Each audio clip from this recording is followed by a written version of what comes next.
Hi everybody, it's me again, the Andrews family. Today I wanted to read you a story. It's this book I have, and I've had this book for a while, but I thought I should share it out. And those of you kids out there who are interested in Diary of a Wimpy Kid, well, I have a book right here that I'll read about. It's about Roderick Rules, and I've read this book before, and I really like it, so I'm actually going to share it to you guys.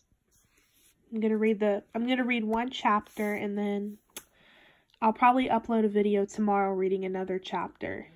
So, comment down below and let me know what you think of my story. Okay. To Julie, Will, and Grant.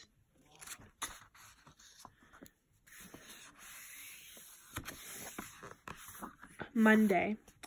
I guess Mom was pretty proud of herself for making me write in that journal last year, because now she went and bought me another one.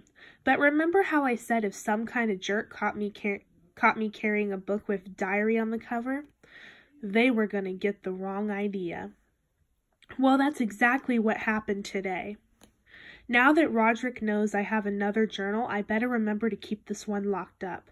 Roderick actually got a hold of my last journal a few weeks back, and it was a disaster. But don't even get me started on that story.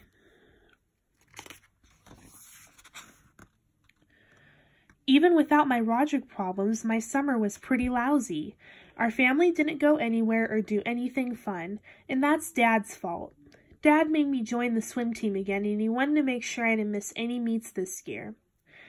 Dad's got this idea that I'm destined to be a great swimmer or something, so that's why he makes me join the team every summer. At my first swim meet a couple years ago, Dad told me that the umpire shot off the startle pistol. I was supposed to dive in and start swimming, but what he didn't tell me was that the startle gun only fired blanks. So I was a whole lot more worried about where the bullet was going to land then. I was about getting myself to the other end of the pool.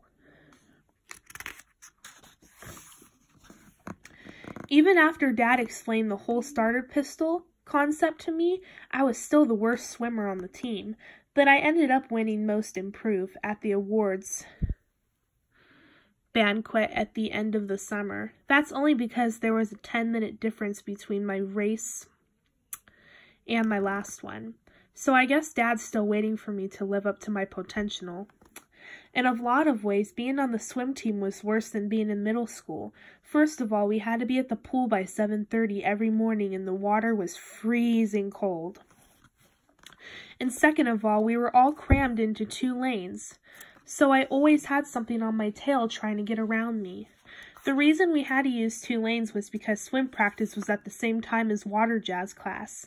I actually tried to convince Dad to let me do water jazz instead of swim team, but he wouldn't go for it.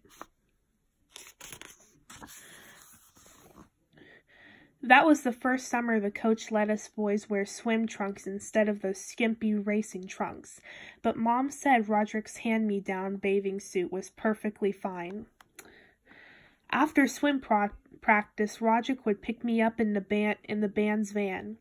Mom had this crazy idea that if me and Roderick spent quality time on the ride home every day, we wouldn't fight as much. But all it did was make things a lot worse. Roderick was always a half hour late picking me up. He wouldn't let me sit up in the front. He said the chlorine would ruin his seat, even though the van is something like 15 years old. Roderick's van doesn't usually have any seats in the back, so I had to squeeze in with all the band equipment. And every time the van came to a stop, I had to pray I didn't get my head taken off by one of Roderick's drums. I ended up walking home every day instead of getting a ride from Roderick. I figured it was better to just walk the 2 miles than to get brain damage riding in the back of that van. Halfway through the summer, I decided I was pretty much done with the swim team, so I came up with a trick to get out of practice. I'd swim a few laps and then ask the coach if I could use the bathroom. Then I'd just hide out in the locker room until practice was over. The only problem with my plan was that it was something like 40 degrees in the boys' bathroom, so it was even colder than it was in the pool. I had to wrap myself up in toilet paper so I didn't get any hyperma. That's how I spent a pretty big chunk of my summer vacation, and that's why I'm actually looking forward to going back to school tomorrow. Okay. That's it. I will read the next chapter when I upload the next video.